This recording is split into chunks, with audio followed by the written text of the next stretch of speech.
Yeah. Hi, I'm very pleased to have Will Greenhouse join me for the second time for an interview. And he came out some really good stuff last time, and he's got some more things to share with us. So it's a long title, so I'll read it. So it's the structure of change to assist your clients and gain better outcomes. Well, don't we all want that? And so here we are. I'll hand you over to Will, and he'll explain everything about this. Hi, I'm Will Greenhouse, and if you haven't come across me before, I've been an old Pain to Go practitioner as well since 2017 with Stephen. But over the last few years, I've been researching and developing in the area of self-actualization, which, just to sum it up, and we'll go into it a bit later, is how to create the happiest life for yourself. And the practical ways to actually do that and structure it. And so this is all part of it, understanding what you are.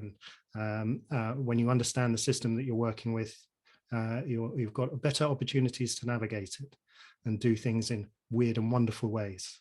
Brilliant. And most people would have heard of self-actualization if they've heard of Maslow and his hierarchy of human needs. Yes. Yeah. So I'm going to share my screen.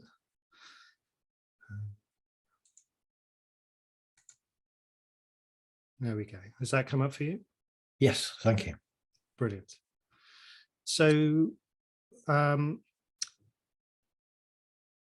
only sort of came into sort of learning about change work probably properly over the last 5 or 6 years.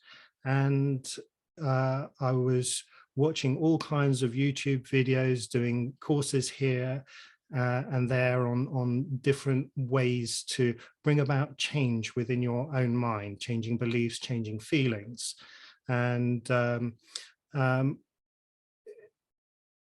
I had difficulty trying to work out, because everybody had different approaches, different things that they did, but trying to understand the structure of what was being changed was never entirely clear to me.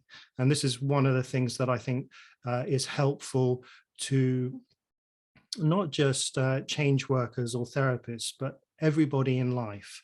The better understanding you have of how the system works, how you work, the better that you can potentially navigate through, well, towards wherever you want to go in life.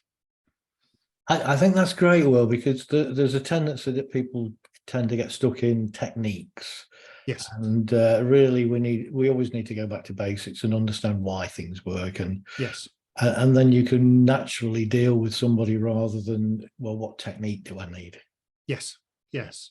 So we can extricate any techniques here and just apply whatever you want to use, whatever it is, to what you're actually dealing with. And that'll give, hopefully, everybody a lot more freedom in applying things. And then you can also see to what degree things are likely to be effective. Brilliant. So this is the culmination of my research and my conclusions of where the evidence is pointing to. And I've tried to base it scientifically, based on what I can do empirically, not just believing what somebody else has said, whether it's a scientist, whether it's whatever else, because the problem that I've had with a lot of the science that I see is that I don't necessarily have access to all the data and how they've processed the information to come to the conclusions that they have. I'll assume that they're correct initially and try and work by what they've done until you start encountering problems. Or when you're trying to deal with other problems, then you've got to go a step back and think to yourself, well, what are we actually dealing with? Has it really looked at the structure of what we are and applied that to the thinking, which is the key thing, I think, to take away. So for me, this is the model of the world as I see it, or how I see things work. I'm always open to improvement. And for me, understanding this, I get a lot better results in my life personally, and then with everybody that I work with in whatever interaction I may have in life with people, whether it's working, doing change work coaching, or in other business that I do, or in just general relationships and functioning in life. Good. So let's go on to the first slide. So we're going to cover 3 core areas. So what's this all about? The key to this is enablement. What are we? The 3 parts or components, and what determines the output. And I'll be introducing something that I call EpiBeliefs as a way of thinking about things, and the Transceiver, which we'll come to later on. This is not necessarily a talk on electronics, by the way. Okay, so enablement. Enablement of what? So one of the things that I've really developed and I've published a book about is something called self-actualization. A good practical way to think about self-actualization is to think of it as the process of creating and realizing your highest desires and intentions continuously. That's what self-actualization is. And from our last talk, which was about our natural compass, the natural direction that I believe we're drawn towards, and I certainly am in my life, we have to put our core values in life, which are happiness at the top, love, and fulfillment through peace, because these are our core motivators in life. And when you realize these, you have a much more enjoyable and happier life. And if not anything else, I think that's a pretty good result.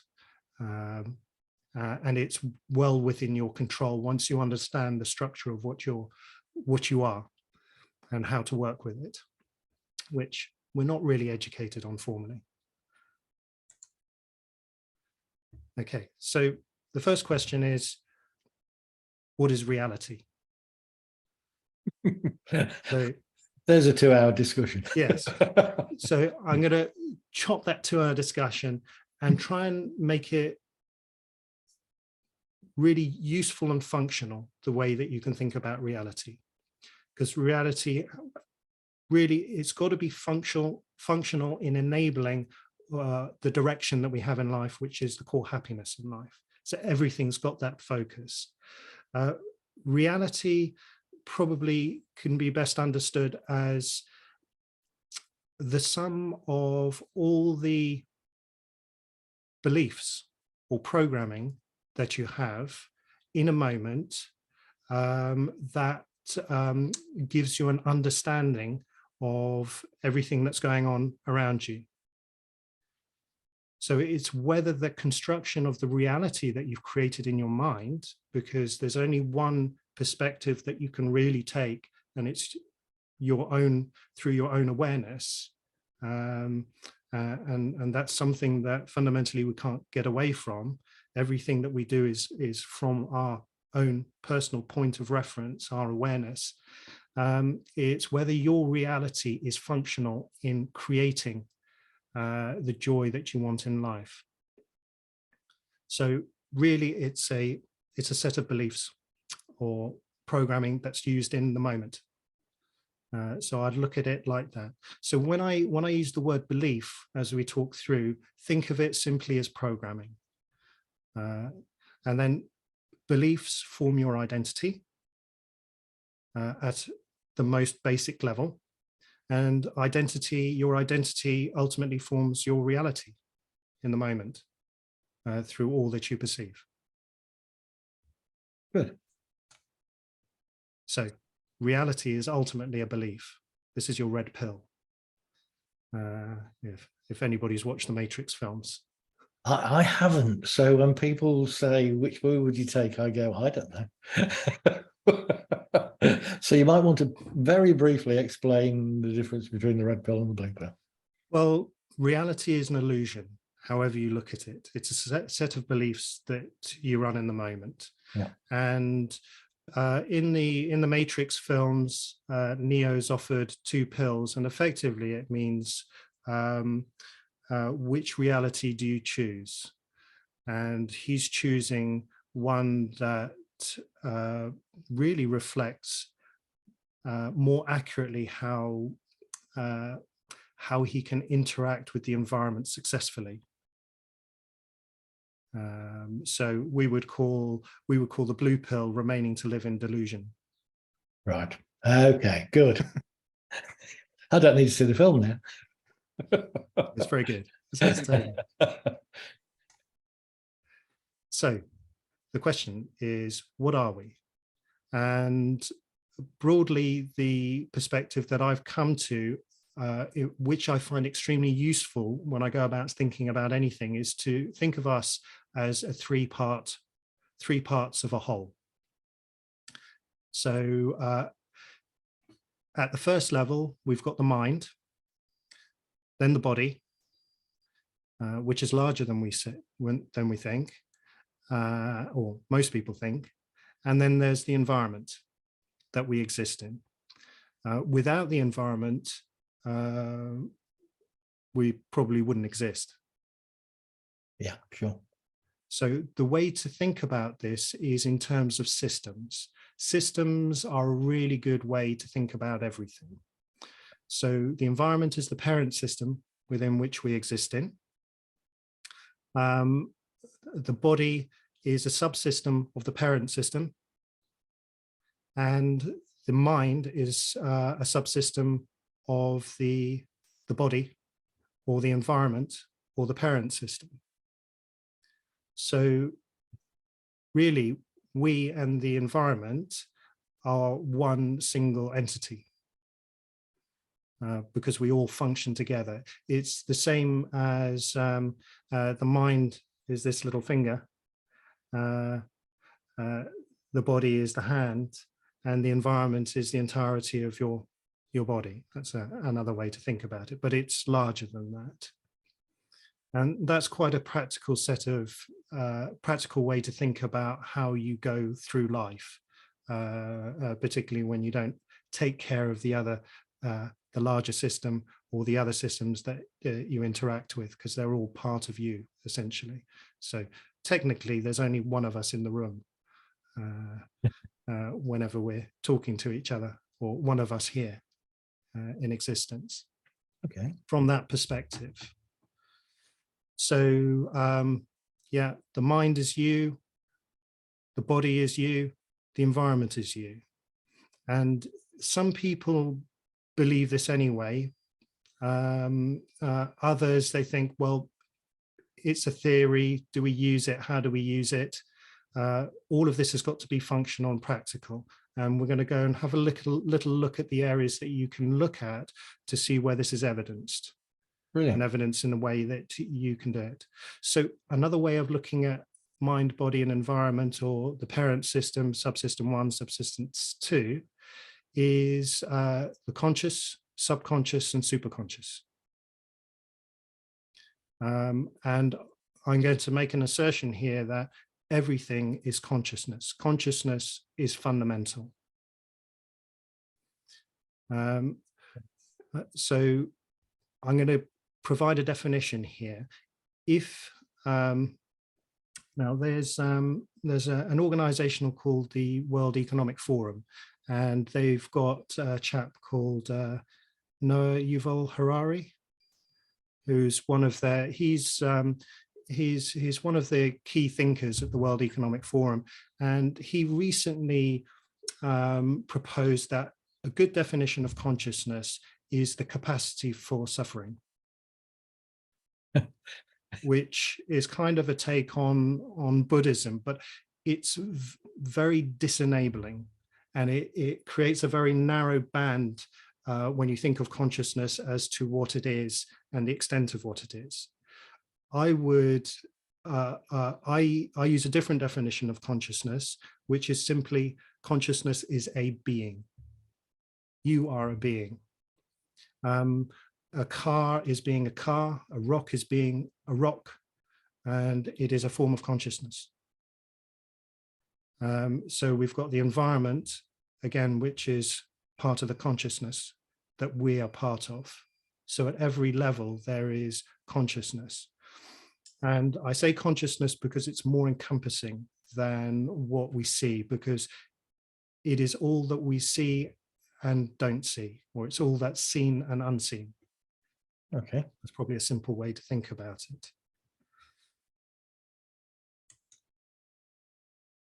So consciousness is both inside and outside of space-time. And there is a lot of scientific evidence out there that points to this. If we explore the areas on the right-hand side of this, so we've got the entirety of consciousness, the largest part of ourself, and inside there somewhere we've got the space-time universe, which is what we're interacting with now. And there are these things called beliefs or programming. So programming must exist in the largest part of consciousness because it's a system and it does things in a certain way. So it's got programming by definition. And it therefore must exist outside and inside of space-time. The scientists that sort of allude to that start from, well, you could look at Heisenberg, who in the 1950s postulated that reality was pixelated. So pretty much like a computer screen or a television, there are pixels that make up the image. And the image of reality, according to the mathematics that he produced, and this is beyond me because I'm fairly innumerate, so it sounds great, but it's not something that I can say is too tangible to me, but it alludes towards the model that I've come towards and use day to day. So reality is projected from what I can understand. And to get to that, you could also look at Max Planck, another physicist. And he produced a smallest length that you can have in the universe, which is Planck length, and a smallest amount of time, Planck time. And you can't get any smaller than those lengths and that amount of time, which would allude to what Heisenberg was talking about, because if everything's pixelated, there is a starting pixel that grows to make the pattern or picture or fractalization of, or evolution of whatever's being constructed in the universe to form atoms, which then go on forming cells and organisms that we perceive when we look at each other through our senses. And then you've got the mathematician Donald Hoffman, who is a great mathematician, and his mathematics demonstrates that it's likely that we exist in a simulation. The universe is a simulation. Again, he talks a good talk. I don't understand the mathematics, but it's all pointing in that direction. And he's well recognized as a very intelligent guy. And from what I've seen of him, he seems to be very intelligent. But it's, again, I can't grasp it. Yeah. And how are these used practically, Will? How do we take a knowledge of that to the practical aspects of helping ourselves or helping others? Yeah. So science is using the work that Heisenberg and Max Planck have done for a long time to base the scientific models. Again, this is not necessarily easily usable for the average person. Yeah. And we want to get to that. Quantum physics is quite important to just have an appreciation of, because there's this quality of quantum physics called quantum entanglement. And this is something that most physicists agree that is, a demonstration of how things actually work in reality. And with quantum entanglement, the thing to recognize is that you've got something happening in one location, and you can reproduce that in another location anywhere in the universe instantaneously at the same time. And if you ever looked at Einstein at school, he called it spooky action at a distance. But when Einstein created E equals mc squared, he was basing his calculations based on a maximum speed of light, or a maximum speed, which was the speed of light, which would indicate, well, that can't be correct, because you can't get to the other end of the universe instantaneously. There was something I only read this week, and it was about they trained some monkeys on an island with bananas, and they led them down to the beach or something, and until they were covered in grit and hardly worth having. And they just kept sort of training these monkeys by bringing new monkeys in to see if the old monkeys would train the new monkeys do and all that. And it increased the ability of them to do things. But it also increased the ability of monkeys on another island where the experiment hadn't happened. Brilliant. At the same time. So that's the entanglement thing, and a practical example of it. Yeah, and that leads us to Rupert Sheldrake.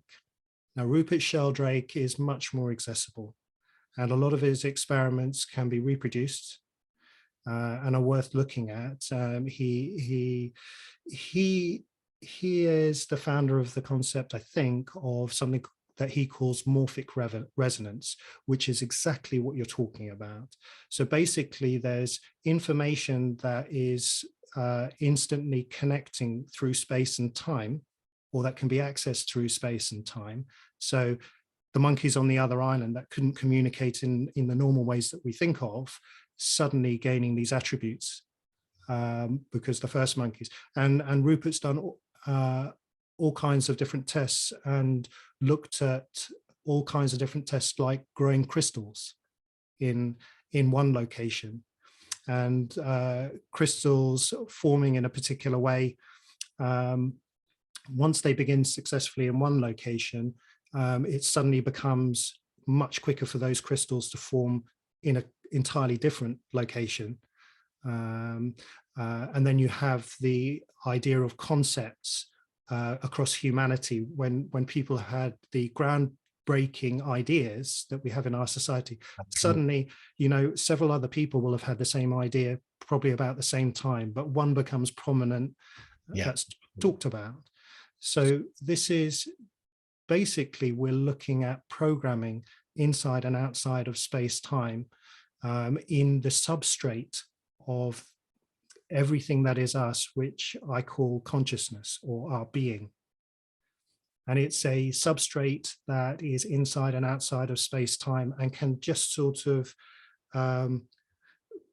poke in anywhere in space-time instantaneously by our perceptions. And that also then leads us on to David Hawkins, who we talked about in our last talk, because he produced the map of consciousness. But a lot of David Hawkins' research work was using kinesiology or muscle testing. And he used muscle testing basically to demonstrate that the collective consciousness or the environment is actually there is one being of consciousness, basically, because everything is connected through what we call consciousness or our being in its totality. And so he had muscle testers. So with kinesiology, you're testing muscle strength. If you're strong, the kinesiologists believe that then something that you're in contact with, or a thought in your mind, is something that is good for you.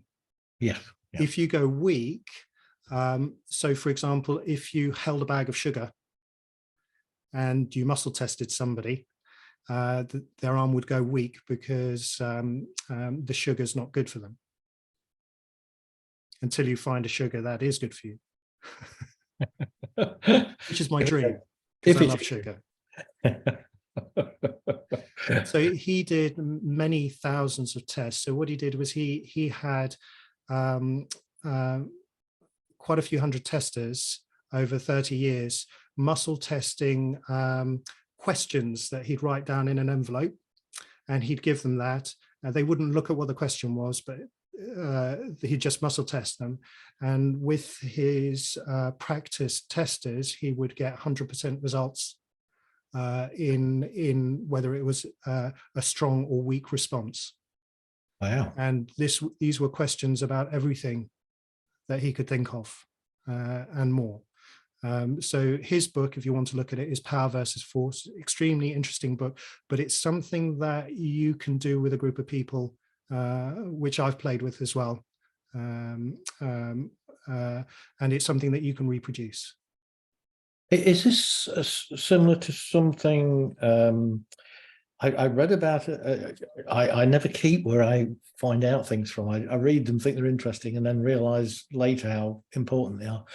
And there was some testing done whereby they flashed images up and they measured people's brain waves.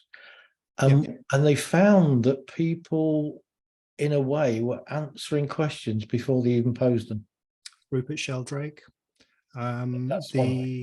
Also, the CIA were doing tests on that as well for a long time. I'm not sure what their results were. They're sort of a bit iffy about what they've published, but they've published good results. And there's a lot of work from people that have come from those organizations into the mainstream.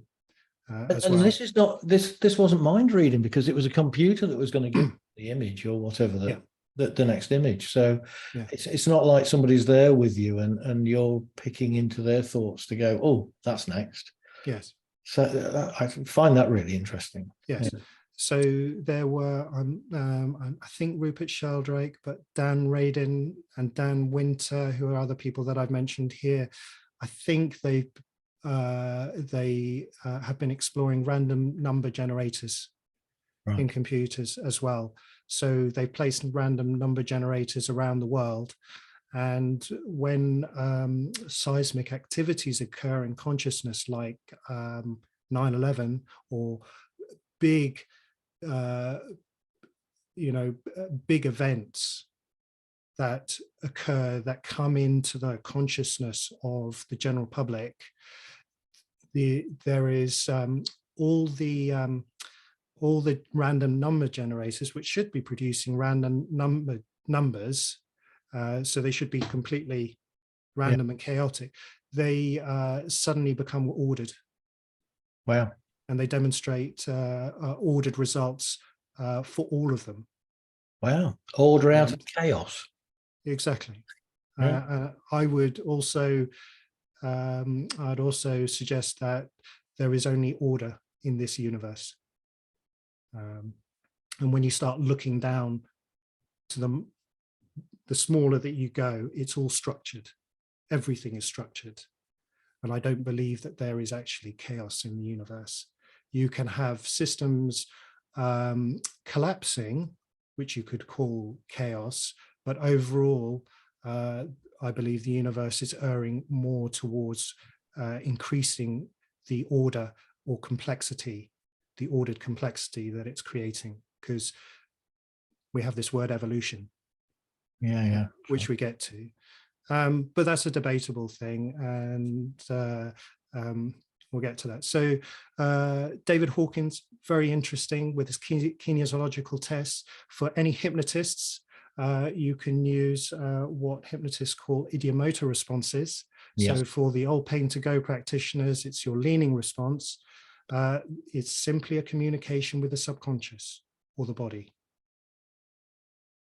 And you're communicating with it. So Dan Winter, he looks at fractal science, and basically he's got equations, I don't understand the maths, that take Planck time and Planck length and the Fibonacci constant. It's, the spiral thing.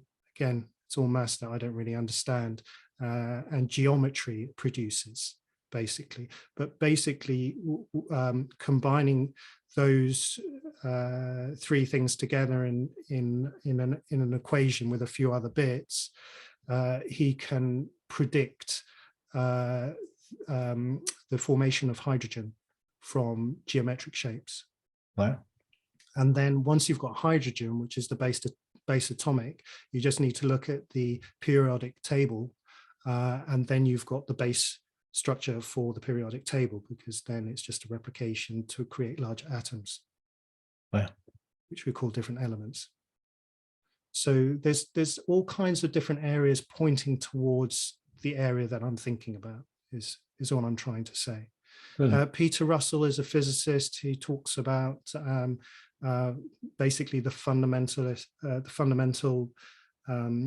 quality of existence being consciousness, and what we refer to consciousness, and it also refers to it as what we call God, but it's not God in a man with a beard like Stephen in front of us. It's more encapsulating, it's the whole of the environment. So it is Stephen in front of us, actually. Right. Yeah, we're all bits of stardust, aren't we? Yes. So anyway, better areas to explore. So there's takeaways from all of this. So consciousness has an interface. We're interfacing now at the conscious level. And then the subconscious has an interface. So if everybody's heard of hypnosis, what they're trying to do is interface with the subconscious. And the subconscious is far more sophisticated than most hypnotists think that it is, and talk down to it in the way that they do. Because if you look at the subconscious and conscious, we are a subsystem of the subconscious. Actually, it's the other way around in many ways. The conscious really has very little value other than willpower, and the subconscious, or the You're talking about me. The unconscious does everything.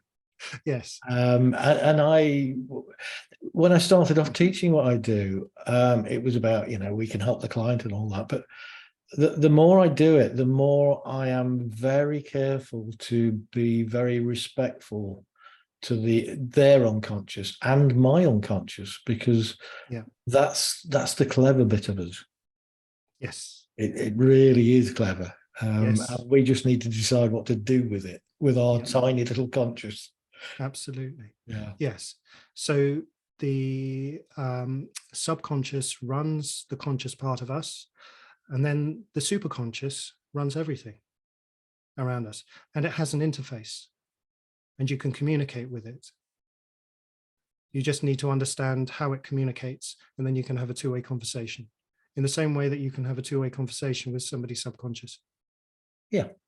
And conscious. Yeah. I just see it as a sort of almost like an exchange room. So you talk to your subconscious, and I don't really care who it talks to, but it does. And it pulls the information and tells you, and life's a lot better when you can do that. Yeah, absolutely. So with communicating to the superconscious, somebody who's got a really good outline of a very good way to communicate with it is an author called Neil Donald Walsh. And it's at the beginning of his first book, which is called Conversations with God. Whether you believe in God or not doesn't matter. Just look at the protocol that he outlines as to how it communicates, which if you look at his book, is actually it, or the largest part of us, communicating to us as to how it communicates with us, which it does all the time, whether you realize it or not. But it just highlights the way that it goes about doing it. And we could do another talk on that, because it's I can broaden it out, because I use it all the time to find out information that's useful and practical to making my life better. Good. In simple ways. And it's something that everybody can do and are doing. They just don't realize it. And the key thing is to discern the difference between the communication of the largest part of ourselves to us and other communications from other subsystems, like me talking to you, or although it can utilize both of us as well. And it's demonstratable. And I've asked it to demonstrate to me that the universe is basically a technology or a device that's running a set of scenarios, which is what it's doing. And if you want to find out about that, I suggest learning to talk to it and learn from yourself and get it to evidence to you that that is actually the case in ways that it could only be the case. So you'll have to put your scientific hat on and do that research, which every individual can do. Yeah. Okay. So we'll move on quickly. The proposition flow. So everything is energy. That's one way to look at things. And a lot of different parts of our society use that term. So if you interchange the word energy for information, all energy is a piece of information. So it's what do you do with that information? You can go one step further. Information is a proposition. So all the interactions that we have from all that is seen and unseen in our existences ultimately are sets of propositions. So it's good to understand things in that way when you're looking at what's going on in life. You've got all these propositions coming through to you. So what do you do with it? And that's your choice of reality. So that's important to remember. And when we look at the entirety of consciousness, the superconscious, if you want, or whatever you want to call it, the parent system, it's running processing power in terms of our awareness. And it runs many billions of bits of processing power, like a computer. In fact, a computer is probably a very, it's a reflection of actually how we are, and constructed to reflect, attributes that we want to take more advantage of. But it requires processing power, the ability to do things, and it includes amount of awareness as well.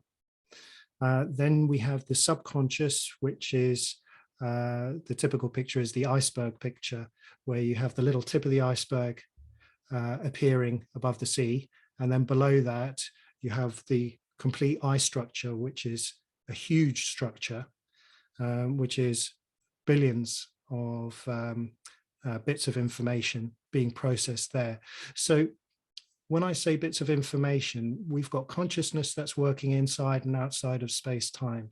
We've got consciousness that is running every single subsystem in your body, so producing all the atoms, producing all the cells in your body and organs, and making them all function together as a system.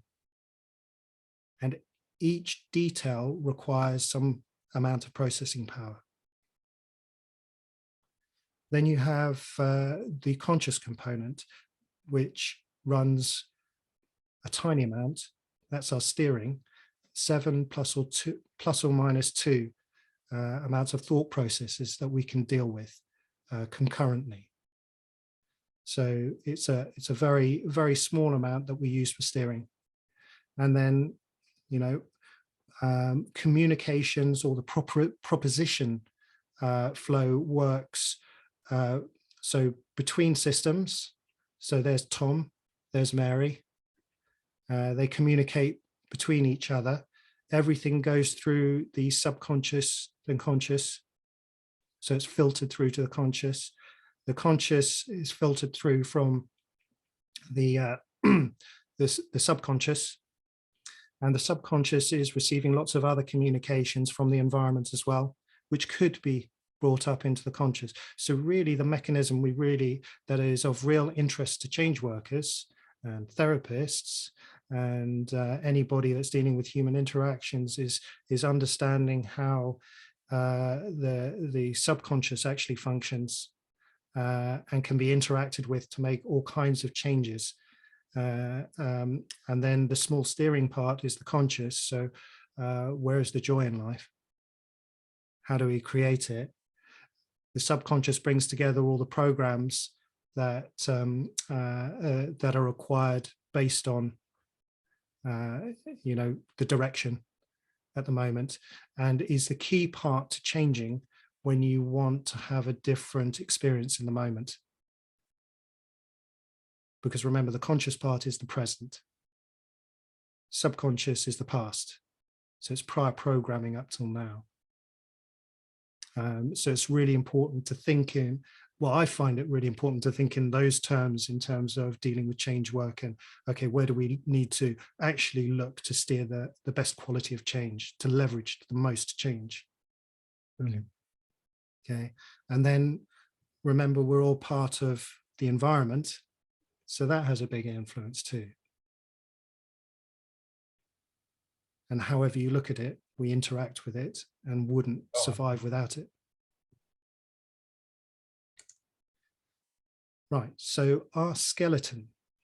So we've got this bubble here, or the subconscious, which is quite a large thing, and conscious. The skeleton, our real skeleton, is the programming that we use. And that's the sets of beliefs, the programming. So now I want to introduce this, the last part, and it's, so what affects the output? So I want to introduce something called EpiBeliefs and the Transceiver. The Transceiver is our body and mind. It's the conscious and subconscious. And depending on the sophistication of the programming, because you can look at this for anything in existence, any system, like an animal or whatever else that exists, it exists in the same way. There is a core, for any, what we typically term as a living being, which I think is an incorrect term now, based on this level of thinking. Everything is living. If what is alive is consciousness, and all is conscious. If you look at it from that way, then the transceivers receive information and they output information. That's the thing to remember. So, oops. EpiBeliefs means above beliefs or programming. This is how everything is influenced. So some of you may be familiar with epigenetics, which is an idea that has been really put forward by Bruce Lipton, or Dr. Bruce Lipton in biology. The principle of his thinking is brilliant. And I would take it a step further. Once you understand that all is consciousness, and that the system is structured and ordered and runs in a particular way, so it's programmed, that it's actually EpiBeliefs or programming. And when we affect it inside, it can be affected inside and outside of space-time. So it's a much larger area that we can utilize to make change, affect change in the direction that we want to improve our qualities of life, or our quality of life. So with EpiBeliefs, there's only 2 points that we can alter things. And I would say, for me, this is the fundamentals of the subject of psychology. And I would put this at the basis of psychology amongst everything else that you could study in life. And it will always be correct from what I can see. So we've got the propositions, or all the information that we can do something with, or all the energy in the universe that's bustling around us. And then we've got the transceiver, us. So the transceiver is the sum of the programming in the moment, and it will output thoughts and feelings and actions based around that. And those actions can be behaviors, or they could be solidifying anything that we do from our behaviors. This sort of sums up the background. I've been trying to put together my work and make it even more simple, which takes a lot of doing. But I'm getting back to the bare bones, and this is what I see with people is that if you look at us putting propositions forward to people, we're changing their beliefs more into line with what we know works. Yeah. And then they have this bit of an aha moment where they realize their thought processes that were harming them, they don't need them anymore. And they realize they're not true. And then the truth comes in, and instantly their brain rewires to the new belief. Yes. Which is what I've seen. That's the big change thing in everybody that I've seen. Yeah. Yeah. So what you're doing is you're communicating with the part of us that controls all the changes, the transceiver, the subconscious. And also, Will, that I'm getting more and more to the point where it's not my thoughts and beliefs. I'm pulling it through. Yeah. In some way. I don't mean I'm getting Yeah. things from angels or gifts or whatever, but there's something in working with people now that I tell a few stories and things, and Yeah. it triggers them off to go, how do you know that about me? And I go, Yeah. I don't. Yeah. I just hit the right thing. So there's something happening there with the propositions that come into my frame of this would be a good idea to tell them, and then it seems to work with them. Yes.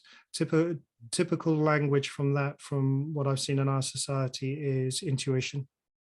Yeah. Intuition, by definition, if you look at it in the dictionaries, is always a communication to you, and it'll be from the environment.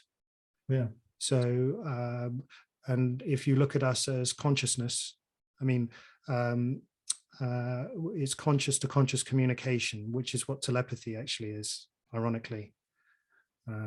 All communication really is telepathy, and there's different variations of how the communications can come through to you, and this to me ties it together as to how you'll get your intuitions, because I work off them all the time, and I ask for that information deliberately from the parent system to best enable the best quality of life, and it's happy to assist.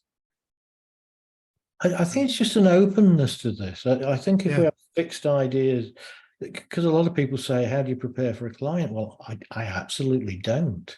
Yeah. I work in the moment with that person that's in front of me and what they feed me and what I feel like saying next. But none of it really is much to do with the consciousness. And since I've had this utter respect for the unconscious, it's just so easy and smooth flowing. Yes. Yeah.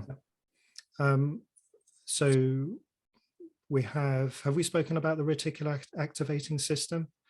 Just to throw in a big word, which I don't understand. Not this time round, we haven't, no. Yeah, so the reticular activating system is if you believe it exists or not, there's lots of neuroscience that points towards it as the mechanism that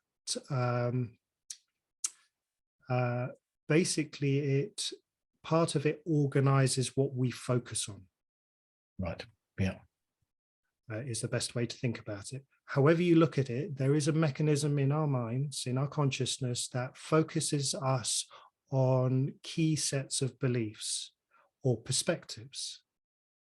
And when you change perspective, you change your outlook on life.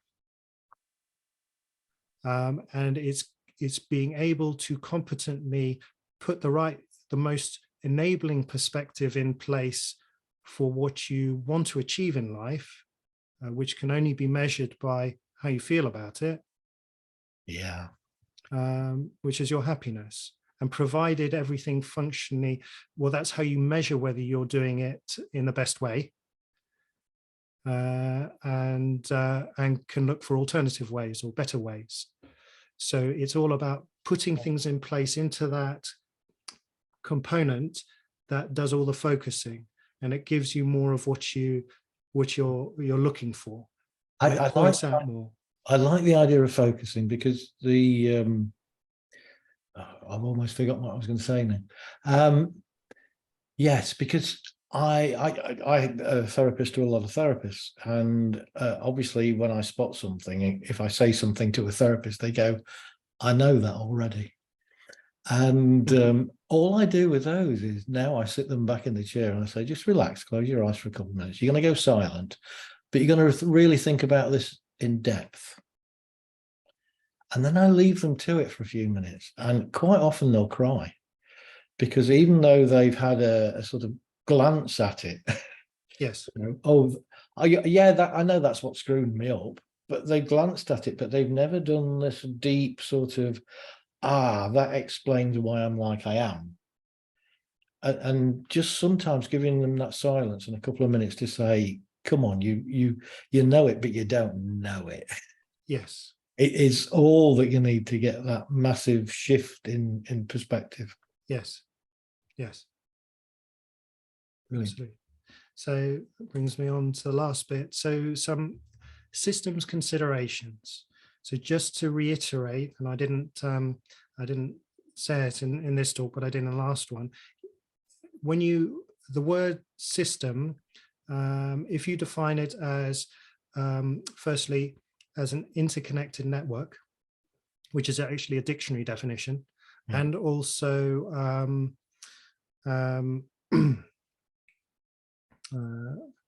yes, a mechanism or machination.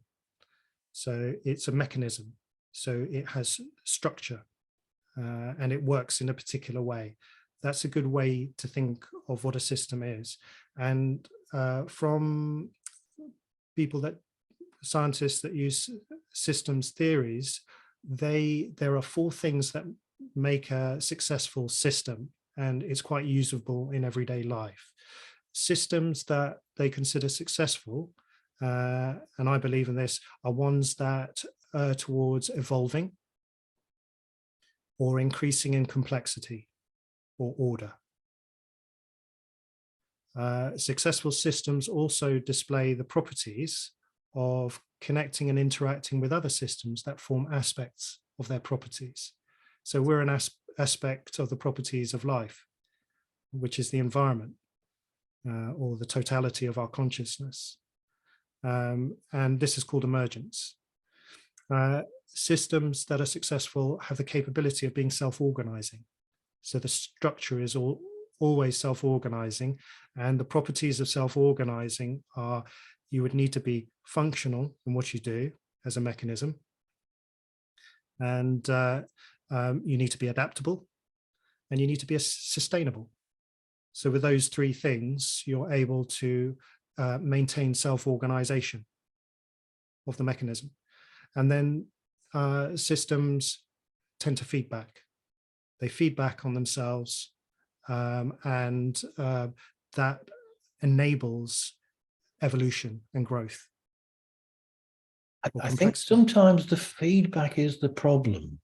Yes. I think you were talking about data and scientists earlier, that you can do everything right in pulling together evidence and things like that. But it's down to the analysis. And if you've got a slanted idea of what the analysis should be, then you look for it going in that direction. And I was just thinking of somebody I was working with yesterday, actually, who she got into several loops that were self-destructing. Yeah.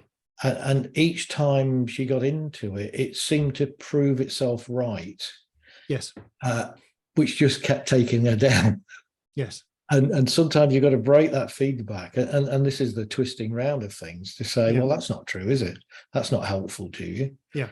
And then you can correct it, so it does give the right feedback instead of the wrong. Yeah. So you've got to break those sub-beliefs that are holding it in place. Yeah, absolutely. So back to here with the 2 points of change, you can change the transceiver, and you can change the propositions that come in, and you're directing the propositions to change the transceiver in some way so that it output different results, different thinking, different feelings. Brilliant. Which is Good. exactly That's a great summing up there. Yeah. So the final part is the process of adaptation, which is very important. As we go through our existence,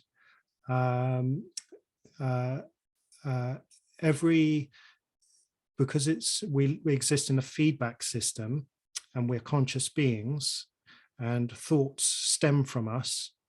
We have thoughts and feelings which come back to us which are stored with us as memories or experiences. So our experiences that basically add to our programming. So they add to our evolution when they're set up correctly. And I say that if you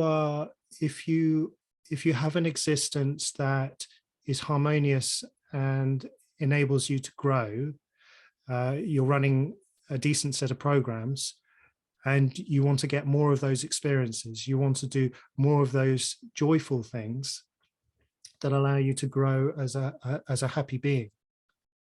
So you're layering, you're always compounding the programming, and that's core within us, and that's core within the environment as well.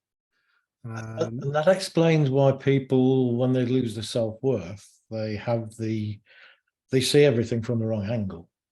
Yeah. So things don't go right for them, and a lot of people have sabotage systems that they don't feel like they should have anything good or nice or Yes.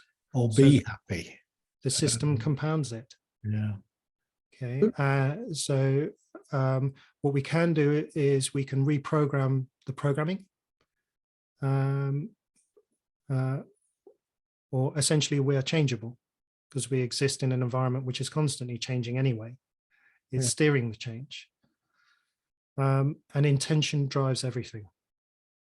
Absolutely. However you look at any system, a system that's structured and ordered as a mechanism is the result of an intention being applied consistently.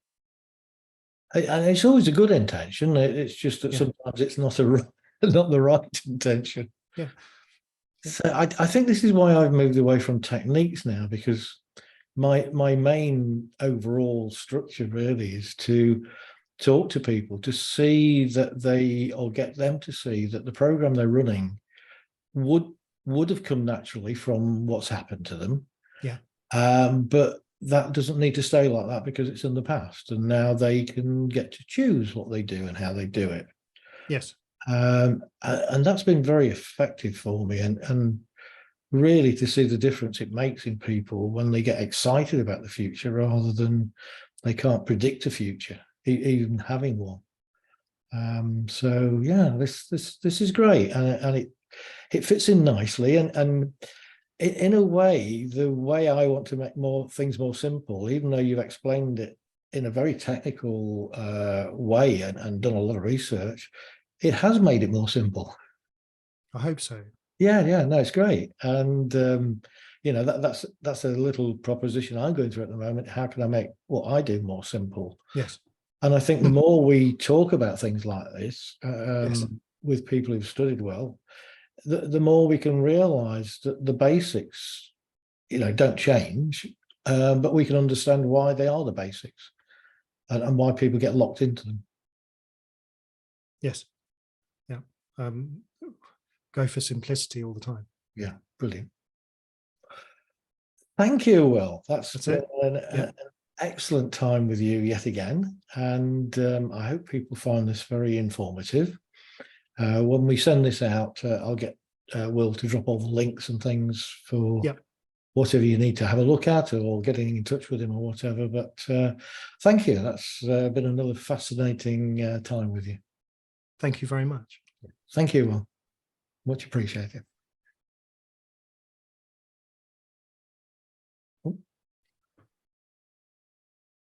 It will when I find out how to stop this. Yes.